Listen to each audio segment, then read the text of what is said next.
Welcome to Moments with Mary Ann. I'm so delighted we're spending this time here today.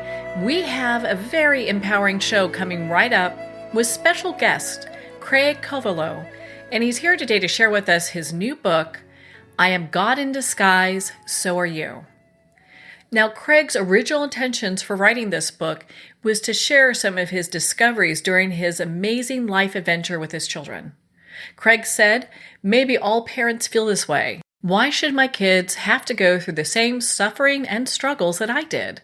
I know stuff. Although this is not a children's book, the inspirational message is universal and can apply to all ages.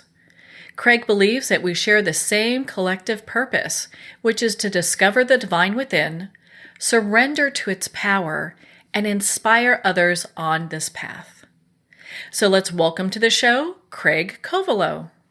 Well, thanks, Mary Ann. And first, I just want to thank you for giving me this opportunity to share my message with your audience. Oh my goodness. Well, I am so delighted you're here, and thank you so much. Once I picked up your book, I could not put it down. It is a fabulous book, absolutely fabulous. And I think a lot of times, when someone picks up a book like this, they're not quite sure what they're getting, but with yours, it's so inspirational. Oh, well, I appreciate that. My main goal was to take a subject matter which I found to be very, very complicated in all the books I've read over the years. And my goal was to simplify or demystify this message to make it more accessible to everyone. So I'm glad you found it that way. Yeah, I found it to be a great read. And so I have to ask you, what started you on this spiritual path? Well, I would say, first of all, I believe that we are all born on our spiritual path. But for me, so in other words, I guess the answer for me would be when did I become aware, or when did I become a player, a conscious player in this game of life, as I like to call it. And during the writing process, I kind of discovered I was somewhere between 30 and 32 years old, and it was kind of a series of events that took place over a 2-3 week period. I was invited by a friend. It was actually a girl I was dating at the time to go to a meet. She went to these weekly meetings, workshops, she called them, and she invited me to go with her. And I went on one of them, and it was ended up being a Course in Miracles workshop. And Mary Ann, to be honest with you, I didn't really understand a lot of the conversations. I was so clueless. I was such a sleepwalker at this point in my life. But it was my first introduction to this kind of language. I thought it was kind of strange. They used the G word a little bit too much. I was uncomfortable with it. And then maybe a week or two later, some other folks invited me to a Sunday service, and I kind of laughed. I explained I wasn't a religious guy, not very churchy, and it ended up they were going to Unity Church in Houston, and it was actually pretty good, I must admit. It was a non-denominational. Are you familiar with Unity at all? Oh yeah, I've gone to Unity churches all across the U.S. Okay, well that was my first experience, and it was a good experience. There was a very, very positive, uplifting message, and I enjoyed that. So the same day, I want to say it was right after service, I went and found the restroom at the church, and there was a poster in the hallway, and the poster was promoting an upcoming speaker, and the speaker happened to be Wayne Dyer. And I immediately went into the bookstore and bought a ticket, and a week or so later went to see Wayne Dyer speak at the Unity Church. So if I was more conscious at the time, I would have seen the universe nudging me in this direction, boom, boom, three things in a row within, 2, 3 week period. So after reading Wayne's book, I just closed the mini blinds, locked the door, and put on my headphones and kind of took his advice and tried some guided meditation. And it was at that point where I really discovered for the first time that inner guide, so to speak. It was the first time I didn't feel, I guess you can say I didn't feel alone. And just, I started to get the results from that meditation. Well, I love this story because it just shows how you can get inspiration no matter where you are. You just have to be open to seeing it, but also how encouraging it is that people can realize that they're never alone, even though a lot of times, I mean, we're going through this epidemic where people are feeling more lonely now than ever. True, true. And I don't know. I don't know how to explain it, but when I made this discovery at 32 years old, I actually felt like, for a brief moment, I felt like, oh my God, I've arrived. I'm an enlightened man. I'm I'm now awakened, and I had this like blissful feeling for, I don't know, a couple weeks or maybe a couple days. I don't remember, but very shortly after that, I was reminded that my loyal bodyguard, or this separate self, this ego that we create, shortly after we're born, wasn't quite ready to give up the throne. So I'm embarrassed to say it probably took me, Marianne, it took me maybe 20 years, maybe till I was 50 or 52 years old, before I was really able to surrender to this dormant power, the sleeping giant, is what I call it in the book, that I find lies dormant within all of us.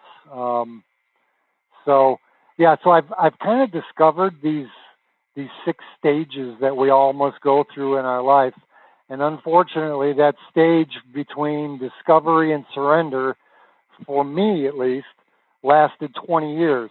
So maybe one of my goals is to help others on this path so it doesn't take them so long, so they're not as stubborn as me. Maybe this could be a roadmap for others. You can't skip any of these steps, but maybe I can shine a light on the path so you can walk a little quicker. Well, isn't that great? Because isn't it, I've heard it said once before that we're all walking each other home. And if we're able to provide any hope or inspiration to others along their path, I mean, how fulfilling is that? Right, right. Well, you asked, your first question was about how did I get started. My first intention for writing was simply to share with my kids some of the experiences that I've had on this awesome adventure. I mean, maybe all parents feel this way at some point. Why should my kids have to go through the same crap, the same struggles and pain and suffering that I've been through? I mean, I know stuff. So I'm lucky that I've been a seeker for decades, and what that means is I've been journaling like crazy. So I pulled out my boxes of journals and I spread them all out on the kitchen table. And from beginning to end, it was about a 2-year process. But what I tried to do was I just tried to organize and put in some chronological order, these experiences, the aha moments, the good, the bad, and the ugly, so I could explain it to them. And I don't know, it was probably 4 or 5 months into the process where I kind of stepped back and I saw the story unfolding before me. And it was exciting and terrifying at the same time. And what I mean by that is I was excited to have the clarity and to see what I've been living through and why. The terrifying part came from knowing that I couldn't just keep this to myself anymore, or I couldn't just share this with my kids. I knew that there would be a day that, for example, I'd be talking to you on the phone and I would be trying to share this message with the world. And to be honest with you, even today, it's, it's kind of terrifying thought. But here we are anyway. So yeah, it quickly went from just being an outline or a project for my kids to being something much bigger than that. Well, I applaud you because I know how difficult it is when we look at our path and we look at our spiritual path, because especially if we have businesses, we're in the world and we're working, you know, some of the spiritual stuff can sometimes seem like it's a little woo-woo. I know when I first started seeing energy when I was a kid and shut it off and then saw it again later when I was 30, I mean, I was joking around with my friends going, either I need a padded room or I'm seeing things, you know? So Right. there's this little bit of a pull and a push, but that's part of what our spiritual journey is all about, is this whole process that unfolds for us, which is unique to each of us. Exactly, and it's exciting, but like you just said, scary at the same time. I mean, it was like when I say I stepped back and saw it unfolding, it was like someone gave me a freaking treasure map. Unfortunately, this map was in puzzle form, and the pieces were given to me over years and years. Um, in other words, I didn't have access to this treasure map when I was in my 20s. Um, but I was able to put these pieces together, and like I said, I discovered these 6 stages that we all must go through, whether we like it or not.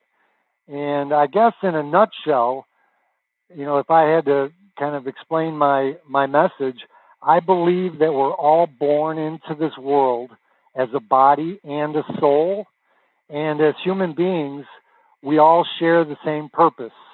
And this should actually be comforting to many. I mean, over the years, I've heard more people complain about not knowing what their purpose is, and they have a lot of frustration, anxiety around that. I believe we all share the same collective purpose as human beings, and that is to discover, surrender, and inspire. That's it, 3 words in a nutshell. Discover this dormant power, this sleeping giant that we're all born with, surrender to this power, and then inspire others on this path. So, as I said in the beginning, my mission now is just to simplify, demystify this path, and help others move from discovery through surrender. And hell, who knows? Maybe we'll get lucky and we could start a spiritual revolution. I mean, if you look around, Marianne, there's, like you said, there's a lot of people who seem to be lost right now, and I feel if more people can awaken to this simple message I'm trying to convey, the world can change. And I'm not talking about generations. It can be instantaneous. Well, and I love that because a lot of times, excuse me, when you hear about change, people do think generational. Like, oh, it can't impact me today and can't be that easy. And so I'd like for you to kind of break some of this down for us. And I wanted to start with like the book's title, because I know for some people that might throw them. But once you start reading the book and really understanding, the book itself, it makes perfect sense. Well, that's a great question, because the book's title has been surprisingly controversial. I mean, I understood going into this that my title was bold, or you can call it strong, or even blunt, but I never really expected controversial to be to be the name for it. But I believe also I push back from this being lumped into a new age message. I actually believe this is age old message. I mean, going back to the Hindu scriptures, to the Vedas, Buddhism. I mean, 2,000 years ago, the Bible. For example, the quote, "Do you not know you are God's temple and God's spirit dwells in you?" I mean, that sure sounds like I am God in disguise to me. So, I don't know, maybe it would help if I defined how I explain God. For me, Marianne, God is this life force, this vibrating energy that animates every cell in my body. and also it flows through all of creation. I mean, even doctors say that somewhere between the 22nd and 30th day after conception, there's this spark of energy that just comes from nowhere. That is how I define God. And since this energy cannot be destroyed, if you want to kind of fast forward, when these bodies of ours wear out and it's time to move on from this planet, that energy is just reabsorbed. We all return to source. And when Einstein discussed this subject, he said, "Hey, this is physics. This isn't philosophy."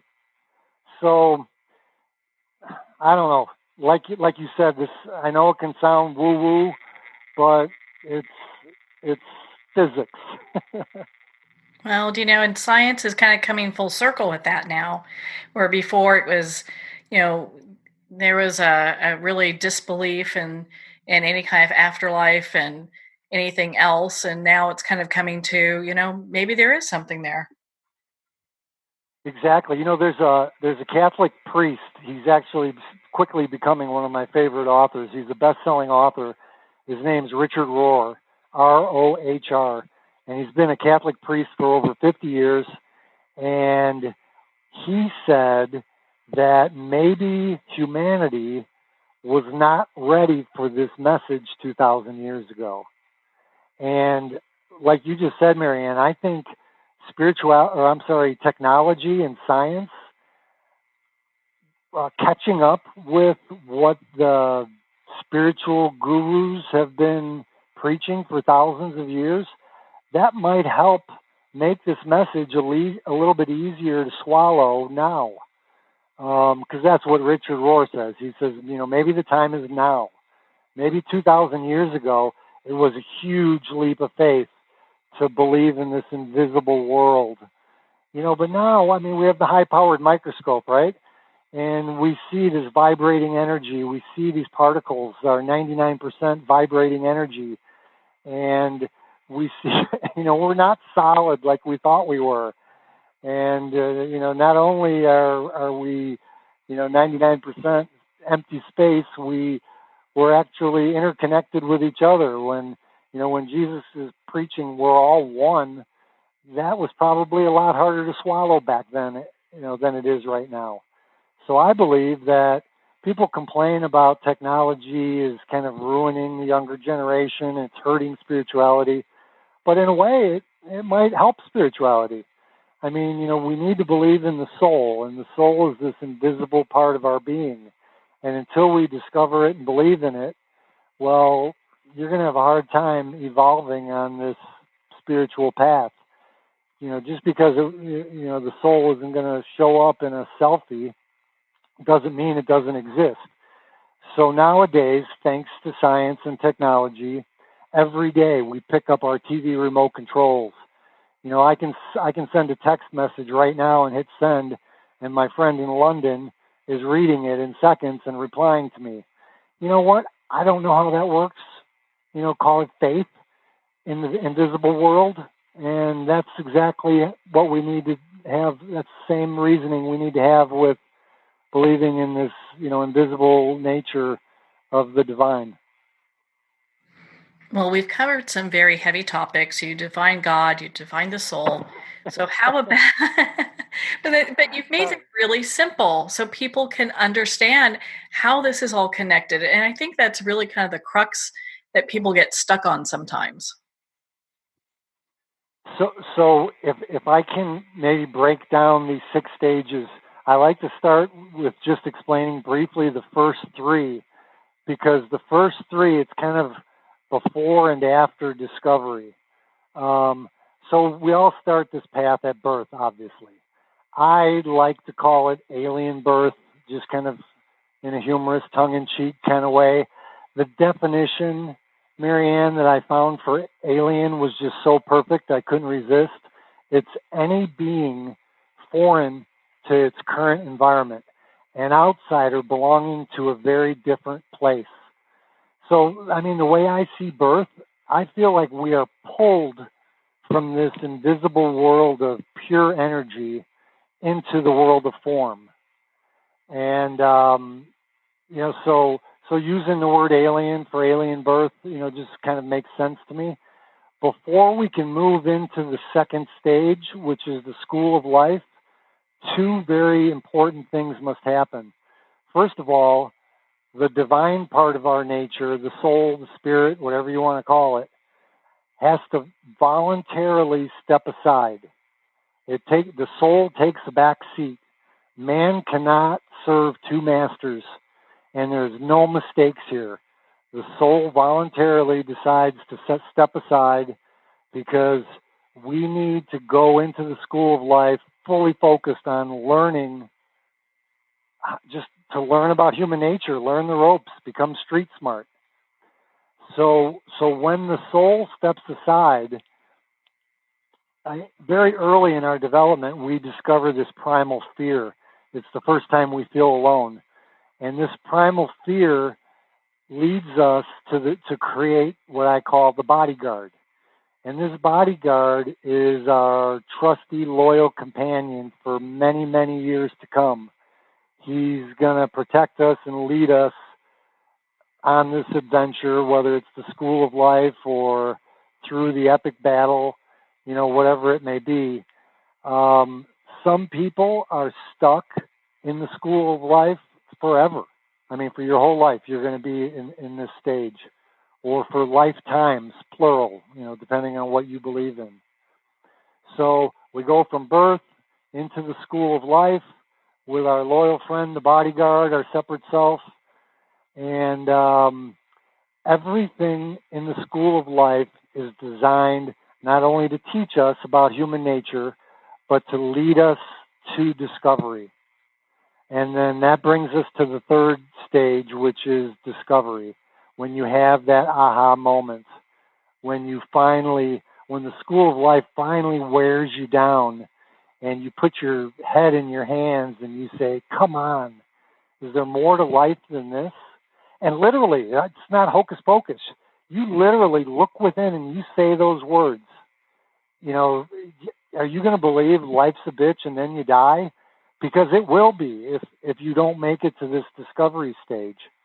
And Marianne, I kid you not, it's like saying open sesame.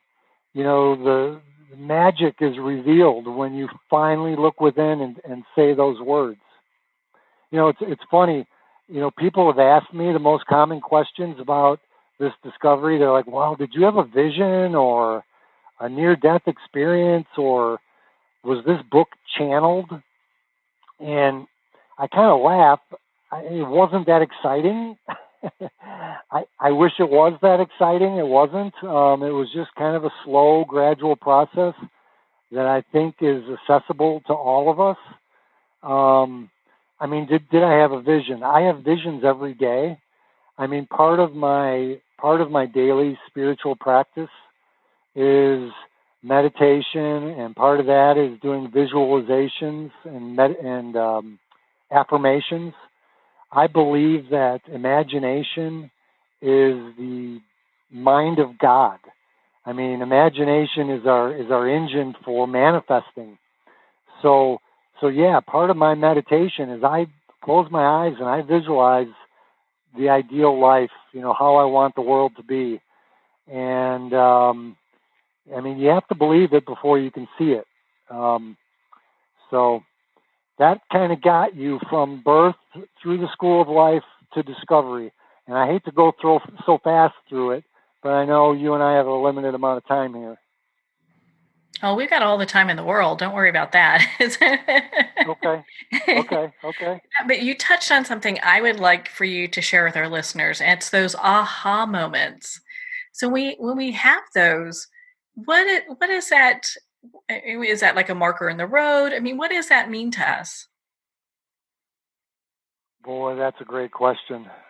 I feel like on the occasions that I've had those moments, it's a direct communication from your inner guide. It's this intuition. It happens all the time now that I have surrendered, where this line of communication is now open between me and my soul, my spirit. When I close my eyes and I actually communicate, with that part of myself. But I would say that before we reach the stage of discovery and surrender, we have a tendency to label those moments as aha moments because it shocks us. It's like, oh shit, where did that come from? And it's because you feel, you feel this part of your being, the sleeping giant that's now awakening, trying to communicate with you. And it's exciting, and it might startle you at first, and that's why we label it as aha moments. But after awakening and after you surrender, after your bodyguard lays down his sword and says, you know what, I'm going to turn the controls over to the universal mind, so to speak, those aha moments it's not so dramatic. It becomes a daily communication.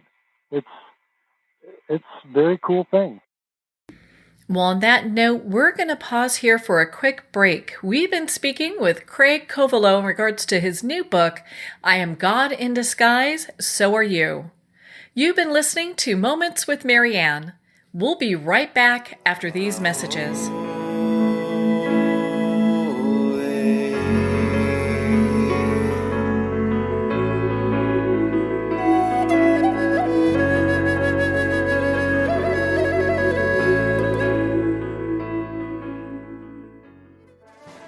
Internationally recognized and award-winning author Judy Goodman works and teaches outside the box of limited thinking. Working with people from every walk of life, her goal is to empower you to be the best you can be, no matter what the challenge is. Born with the gift of seeing beyond our normal vision, she has an extraordinary gift of working with every challenge. Teaching beyond conventional wisdom, her work is described as life-changing. Visit judygoodman.com. That's judygoodman.com.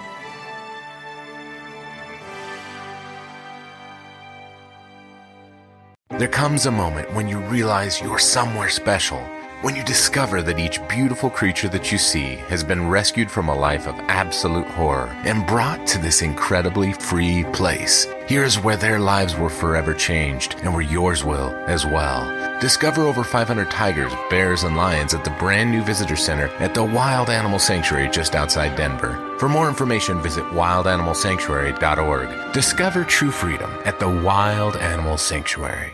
There are nearly 2 million Americans living with amputation. Many live right here in San Antonio. Becoming an amputee can be scary, frustrating, isolating, but there's no reason to feel alone. The San Antonio Amputee Foundation is here to help support you and guide you toward resources such as home and car modifications and even prosthetic limbs. For more information or to make a donation, visit saamputee.org. We'll help you live a full, active life, one step at a time. San Antonio Amputee Foundation, healing limbs, hearts, and souls. If not me, then who? This ethos is driving the Travis Manion Foundation to empower veterans and families of fallen heroes to develop character in future generations. In 2007, Marine First Lieutenant Travis Manion was killed in Iraq while saving his wounded teammates. Travis's legacy lives on in the 5 words he spoke before leaving for his final deployment. If not me, then who? Guided by this mantra, veterans continue their service, developing strong relationships in the community, and thrive in their post-military lives. Visit TravisManion.org and ensure the character of our nation's heroes lives on in the next generation. If not me, then who?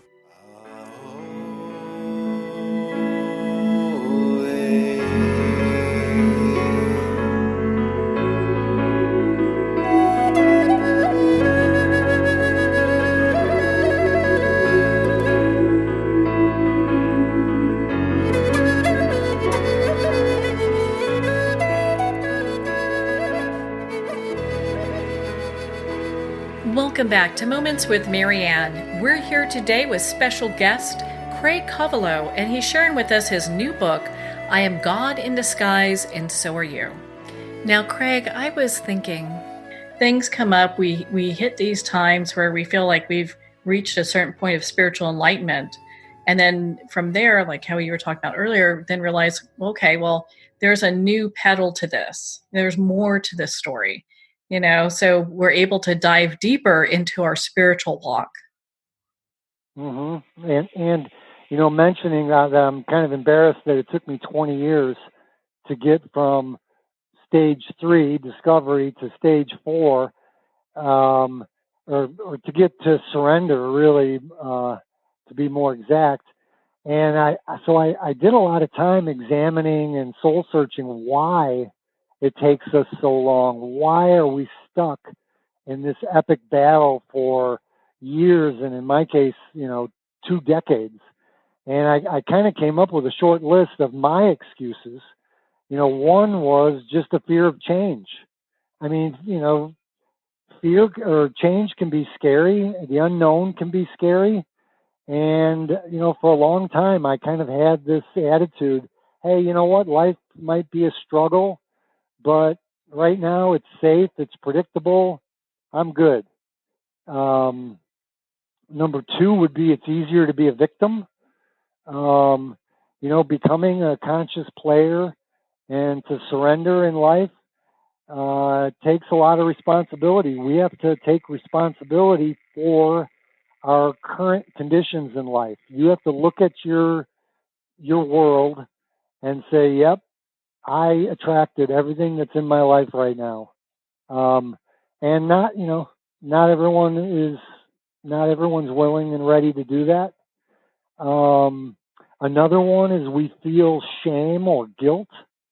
Unfortunately, and this is where I depart from a lot of the spiritual experts or other books in this genre, a lot of experts say that forgetting our divine nature is the root of all evil.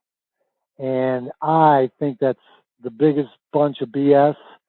As I mentioned when we first started this conversation, forgetting our divine nature is a necessary part of our spiritual evolution. We have to forget before we can enter the school of life. So our goal throughout life is to rediscover this part of ourselves. That's true. So you can say remembering might be the root, or not remembering might be the root of all evil. So anyway, we get back to this shame or guilt. Hey, it's too late for me. I've ignored you for too long. Speaking of our divine nature. For me, another one was, what will other people think of me? At this point as a seeker, I don't know. I kind of thought spiritual people were kind of weird. They didn't look like me. They didn't dress like me. The books I was buying at the spiritual bookstore, these guys had turbans and long beards. No offense to my turban wearing bearded friends. I still love and study your books every day. But at this point in my journey, I was not very courageous. And that was a big deal. I didn't want to be looked at as weird. Another one is addictions.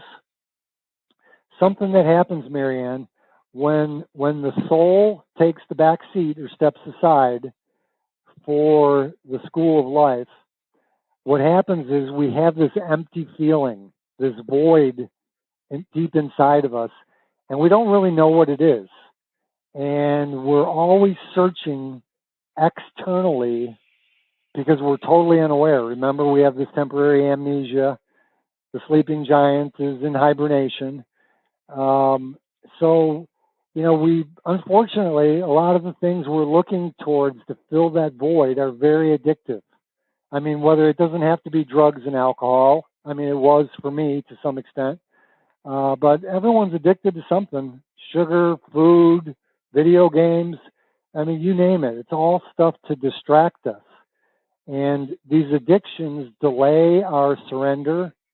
They delay our spiritual evolution because we're focused on feeding the monster instead of communicating with our spirit and, going out there and having an excellent adventure. So I guess in a nutshell, those are just a handful of the reasons that I identified why it took me, 20 damn years to get to the point of where I finally said, yes, I'm ready. I'm ready to surrender. I think it takes other people longer periods of time. Some people have it shorter. It doesn't seem that there's any, right time that it takes a person to reach whatever, their spiritual path development should be. It's a very interesting journey, but I have to really compliment you because I know, we've had discussions before. Your book is just amazing. And no matter what, you're a very optimistic type of person. And we're going through some really turbulent times. How do you remain so positive? Well, yeah, you're right. If you look around the world, not just our country, but globally, it seems like we're in chaos. I don't mean to laugh about it, but if you don't laugh, you'll cry. You know what? I believe in this theory of collective pain and collective joy. And what I mean by it, let me start with the easy one. Collective joy. For example, I took my son to the World Series a couple of years ago. He lives in Houston, and the Houston Astros won the World Series. I think it was 2017. And I'll tell you what, Marianne, the joy felt on the streets in that stadium. And it didn't matter if you were young, old, black, white. It was like one big group hug. Now, on the other side of the coin, collective pain. And again, let me just reflect on my many, many years living in Houston. Many hurricanes in the 30 years I was there came through town. And if there's one thing that'll bring people together more than a natural disaster, this collective pain, that when the rescue boat pulls up at your front door, they're not going to ask you who you voted for. Once again, it didn't matter skin color, nationality, sexual preference. Everyone came together. And I believe that these highly emotional states, whether it's joy or pain, I believe it's baked into our DNA. This is humanity. This is who we really are. And I believe that this political era that we're in right now is one of those times of high emotional states. And I see it happening. I see people organizing. I see people coming together and, wanting to let their voices be heard and in a positive way. So, yes, I do believe that the era that we're going through right now is going to prove to be a blessing in disguise. We live in such a great time in history, I think, where, yeah, well, there's a lot of turmoil and tragedy that's going on. As you said, there's so many people that are coming up and helping each other and working with one another in ways that, when a disaster happens, we also see the positive aspect of what's happening within our communities. Exactly. Something funny happened just this weekend. I had a few people in town visiting, and on Sunday morning, we're all sitting on the back porch drinking coffee, and we are having a conversation about politics, about climate, and it was spirited. I mean, and people from both sides of the aisle. And I had to actually say, after about an hour, I just said, hey, hold on for a second, time out. I go, you know how awesome this is that we're having this conversation? I know for a fact, and this is just in my little world, maybe everyone's not like that. I wasn't having this conversation a few years ago. So this is what I mean. People are getting excited and motivated, and I think that's a good thing. I think that this this spiral, this chaos in the world, it didn't start on September 11th, 2001. It didn't start November 8th, 2016. This has been building for decades. And I think that a very loud, obnoxious minority have been ruling the silent, often silent majority for decades. And us silent majority are now rising up and speaking up. It's almost like we've been too polite to speak up. It's kind of the word apathy comes to mind. And, now I'm kind of excited to see people, hey, you know what? If you don't like what you see, do something. So that's why I'm optimistic in turbulent times. Well, I'm glad that you shared that with us because I think it helps a lot of people kind of understand how they can make shifts themselves in their perspective when things aren't really coming out the way that they would hope they would. Exactly. And I said my book is not about religion or politics, but I do believe that after you discover this divine within and it becomes a part of your everyday life, you're communing with it, that you can no longer define your neighbors or any other human being by their skin color or nationality or sexual preference. I mean, you peel back all these layers, all these superficial labels, and you become to realize that we are all one. And when you do get to that point, it affects all facets of your life. So yeah, I say it's not political, but it's going to affect. You can never support leaders at any level, whether it's on your student council, at your kid's school, or your mayor of your town. You would never support any leaders that actively talk about fear mongering and hate and separation. I mean, it's just impossible. I mean, the concept, of hating each other when you're all one, it just becomes ridiculous. It'd be like seeing two branches on a tree strangling each other. I mean, it just becomes so absurd. So, in that respect, you will change.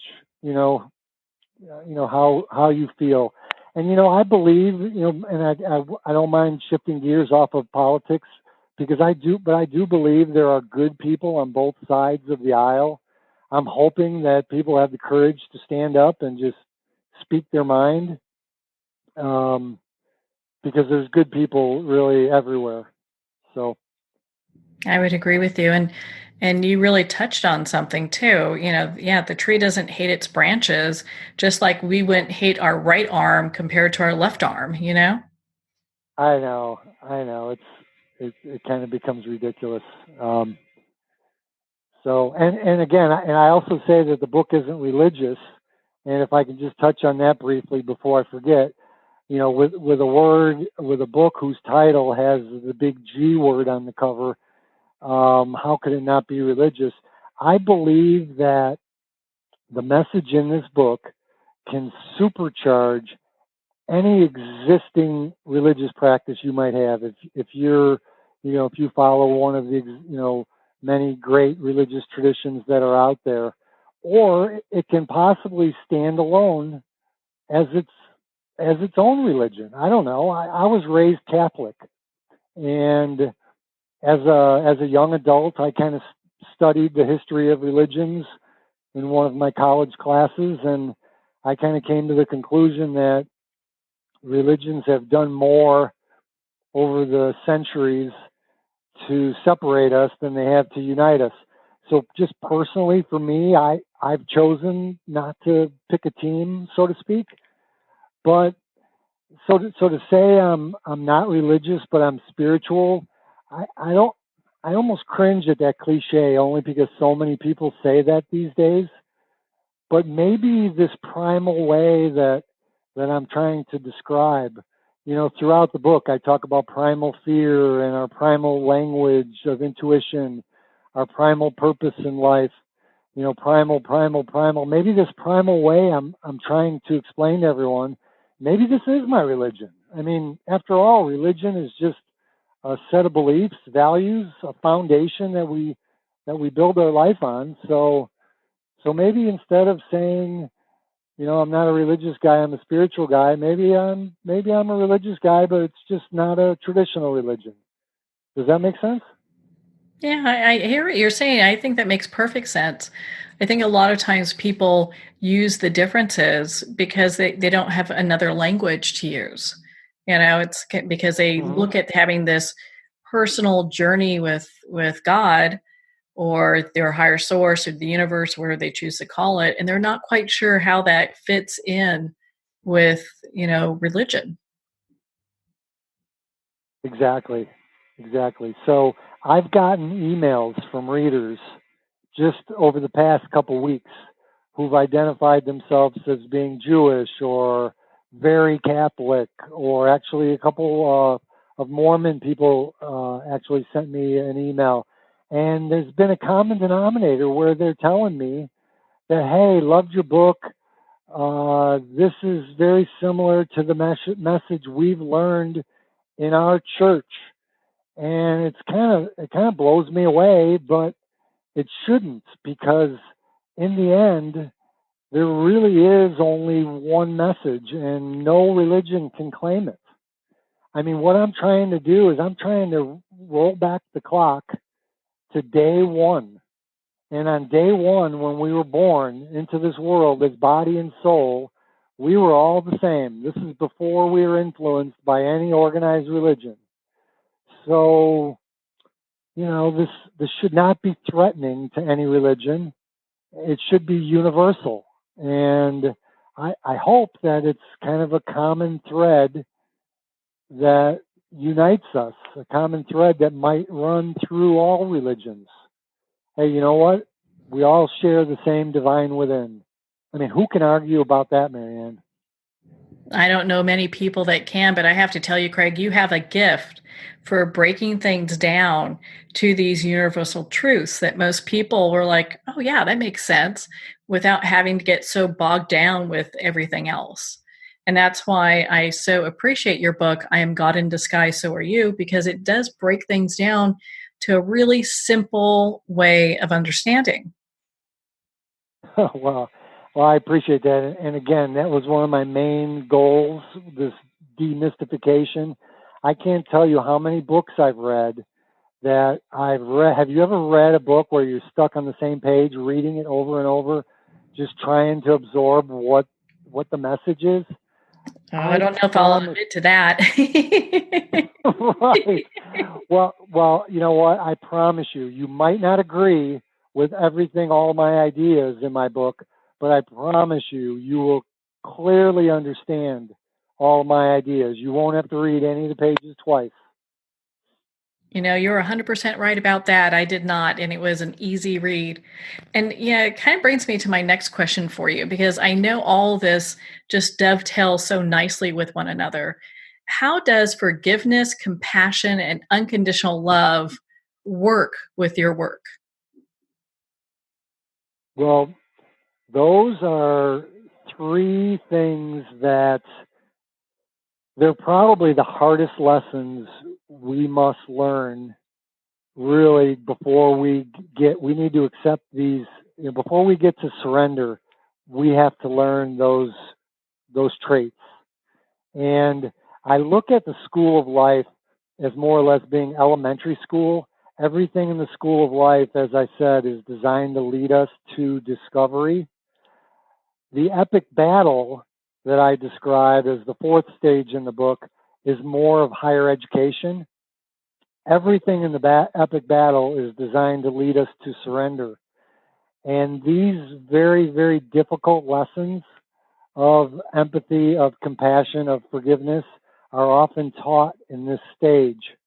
And I don't know, for example, there's times that we have to be both the victim and a victimizer before we can learn a lesson. And just to give you an example, um, let's say you were bullied in school. I mean, if that's not bad enough, that you're a victim of bullying and that haunts you most of your childhood, and then fast forward 15, 20 years and you find yourself as a bully in your workplace. If you awaken during this phase, you'll discover that you've been a victim, and now you're continuing this cycle. And you can break the cycle if you can just, reach that level of discovery, if you can find your place on this path to surrender. Or, for example, if you're a single mom and your mother was abusive when you were a child, and again, fast forward 15, 20 years, and you find yourself lashing out at your children. Again, the same thing. You can break this cycle by awakening. So, that's another reason why it's so important for me to just get this message out. It's so life-changing. And again, it's so simple in a nutshell. Discover, surrender, and then the final stage is to get to where we want to inspire others on this path. I discovered the hero's journey, this Joseph Campbell's journey. He talks about how we go full circle, and once we conquer our demons and we discover our divine nature, we want to go back to our communities, back to our tribe, and you can't help yourself. You want to tell everyone what you've learned. And that's kind of where I feel like I'm at right now. That's my new mission in life. I say that we all share the same primal purpose, the same collective purpose as human beings. But where we get to break free from the pack is in this final stage where we inspire others. You get to choose. Do you want to be on a covert mission? Do you want to just start changing yourself, be the change, and inspire others in your family and in your community? Not everyone's going to go write a book or, start a podcast. But there's a lot of smaller ways that we can kind of move into this final phase of inspiration. Well, there's so much that your book offers for people to make these positive impacts in their own life. And gosh, there's so much we haven't even covered or touched. I think I have time for one more question. And so I'm going to hit you with a big one here. So sorry about that. You talk about surrender. And I know in my own life, when I get to this point of surrender, that's kind of a tough one for me because, I'm a businesswoman, I have to take care of everything, and now you want me to surrender. And did you find for yourself that was like a really difficult part for you on your journey?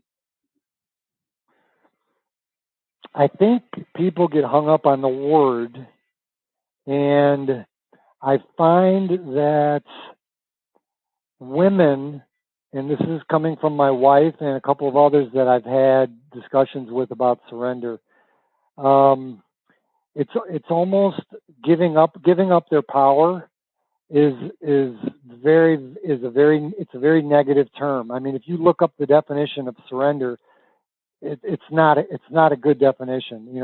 To give in to the enemy, to give away your power. The surrender I am talking about it's the opposite of this. It is such a blissful, rewarding place.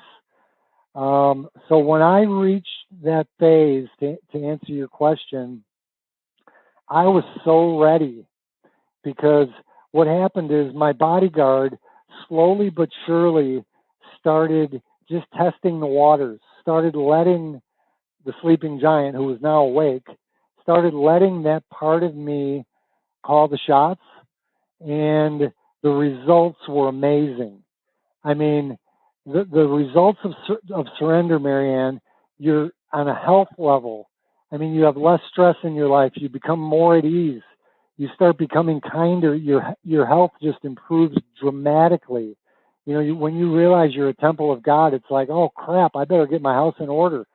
Part of my daily spiritual practice is eating a healthy diet, drinking a lot of water, getting a good night's sleep, exercising. And yes, that's a spiritual practice. If I want to be a vehicle for God's expression, I want to be a freaking Ferrari. So our health improves dramatically once we surrender. Our personal life, you are going to see things happening. My wife literally moved in next door to me. So she landed on my doorstep once I reached this level of surrender, when I quit fighting against life and quit trying to force everything. My financial life, my business life changed dramatically.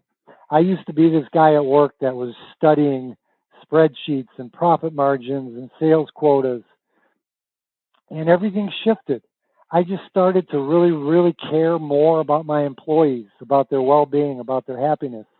I started to really authentically care about making my customers happy and looking for solutions to their challenges, and not looking at just the dollars and cents.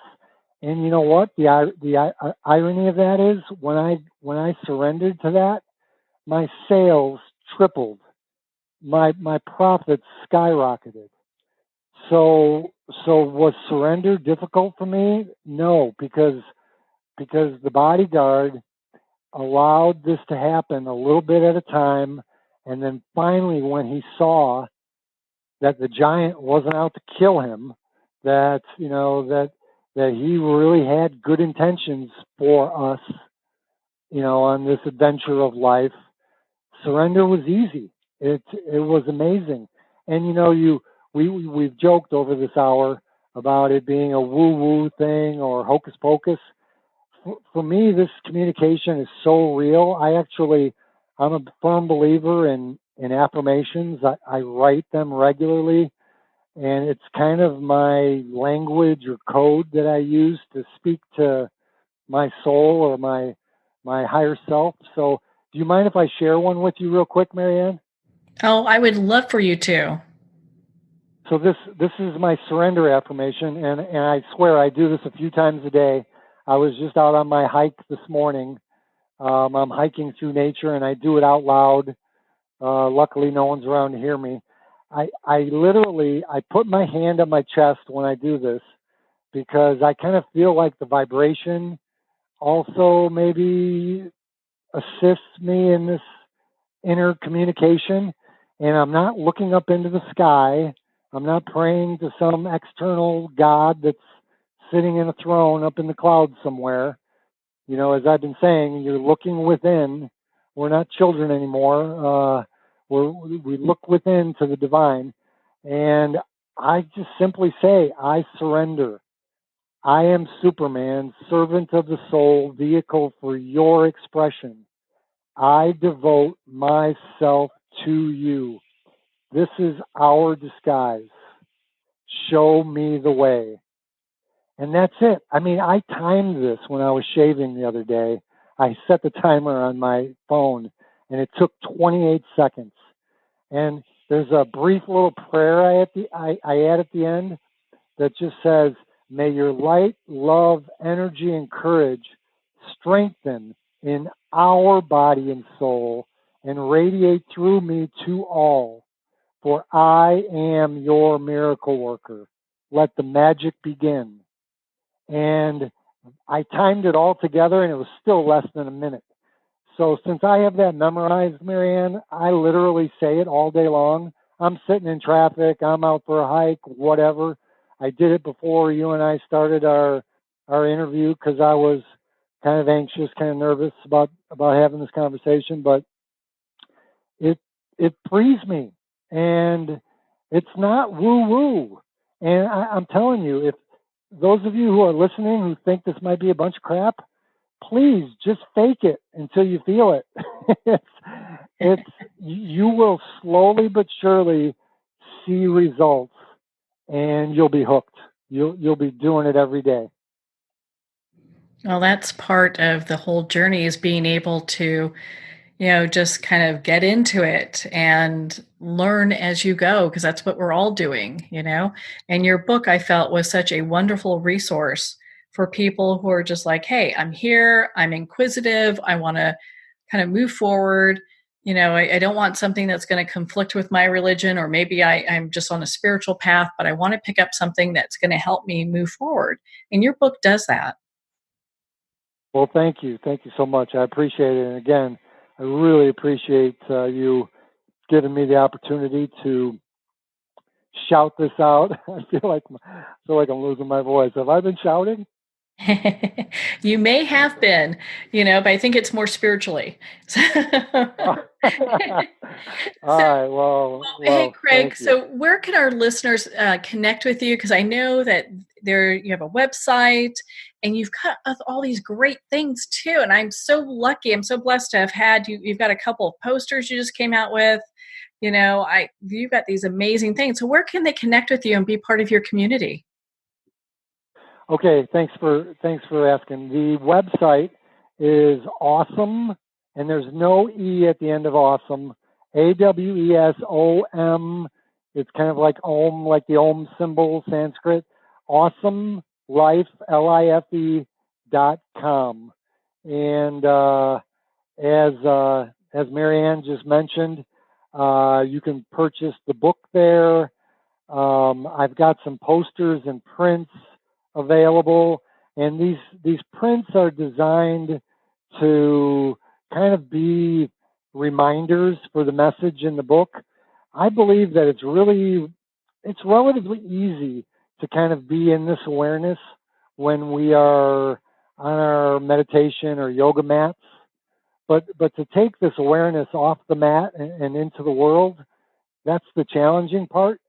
So for me, I've got these posters and prints stuck up all over my house. I've got one on my bathroom mirror. I've got one by the coffee pot. I've got one right here in the office. And they're just fun little reminders, that you are the divine within. And it's also a platform, my website, to communicate with the readers. I have a blog, and you can connect with me via email there as well. Well, Craig, thank you so much for taking the time to be on the show with us here today. Well, fantastic. Thanks again, and I hope to do it again soon. Well, thank you, Craig. It's been such an honor to spend this time with you, and of course, to talk about your new book, I Am God in Disguise, So Are You. You can buy this book and feel good about what you're doing. 100% of the ebook proceeds will benefit water.org. Now, water.org is an organization that believes breaking the cycle of poverty starts with clean water. You can learn more about that organization and how to donate by visiting water.org. Well, we're at the end of our time today. I would like to thank everyone for tuning in. You're listening to Moments with Marianne. And remember, make every moment count.